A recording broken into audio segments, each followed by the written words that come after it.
Déclaration finale de l'atelier de renforcement des capacités de la société civile sur le processus de Kimberley.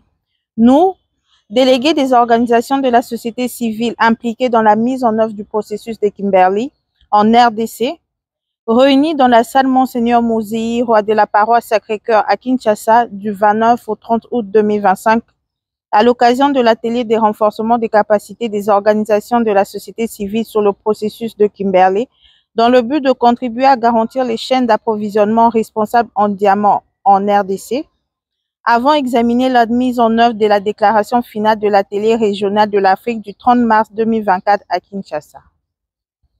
Attendu que la RDC s'est engagée à mettre en œuvre des exigences minimales du processus de Kimberley PK en sigle depuis 2003, malgré les efforts déployés par le gouvernement congolais dans la mise en œuvre de contrôles internes, plusieurs défis demeurent, entre autres. La traçabilité de la production artisanale des diamants du puits à l'exportation, faute du déploiement efficace du service d'assistance et d'encadrement des exploitants miniers artisanaux et à petite échelle, SAEMAP en sigle, dans tous les sites d'exploitation de diamants. L'interférence de certaines autorités politiques dans les provinces d'exploitation du diamant qui dépossèdent en toute illégalité les artisanaux de leurs produits, comme c'est le cas du diamant vert émeraude de 75 carats extrait dans la province de la Lomami, dans la rivière Lukashi, située dans le territoire de Cabinda en 2022 par M. Albert Ngoy Bouilou, creuseur artisanal identifié par la CMAP, confisqué par l'ancien gouverneur de province et qui n'a jamais été restitué ni retracé à ce jour. La distance des sites d'exploitation artisanale de diamants vers l'unique point de sortie situé à Kinshasa, souvent à plus de 2000 km, qui favorise la fraude et la contrebande. L'absence du centre d'expertise, d'évaluation et de certification des substances minérales dans certaines provinces issues du démembrement. La pression politique et l'intimidation sur certains agents du SAEMAP, comme c'est le cas de l'ancien coordonnateur provincial de la Lomami qui est à ce jour réfugié à Mweneditu. Les organisations de la société civile déplorent également l'abandon à leur propre sort par le gouvernement congolais des victimes de la pollution de la rivière Kasai par l'entreprise angolaise Katoka Mining depuis près de 4 ans à ce jour. De ceux qui précèdent, les organisations de la société civile sur le processus de Kimberley recommandent ce qui suit.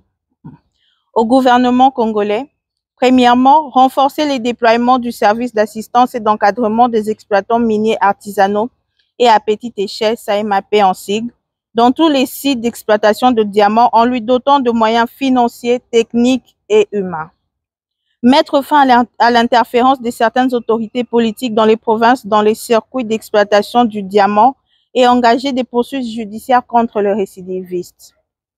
S'impliquer totalement pour retracer le diamant vert émeraude de 75 carats extrait dans la province de la Lomami et remettre dans ses droits son propriétaire, M. Albert Ngoy Bouilou.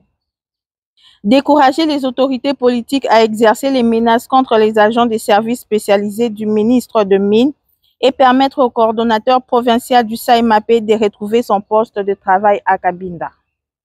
Réfléchir sur la possibilité d'ouvrir de points de sortie des diamants dans certaines provinces pour lutter contre la fraude et la contrebande. Installer les centres d'expertise, d'évaluation et de certification de substances minérales dans certaines provinces issues du démembrement. S'impliquer à travers les services habilités pour que les victimes de la pollution de la rivière Kasai par l'entreprise angolaise Katoka Mining soient indemnisées.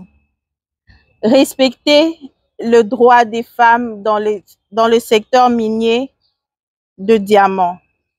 Fait à Kinshasa le 30 août 2025, les participants. Merci.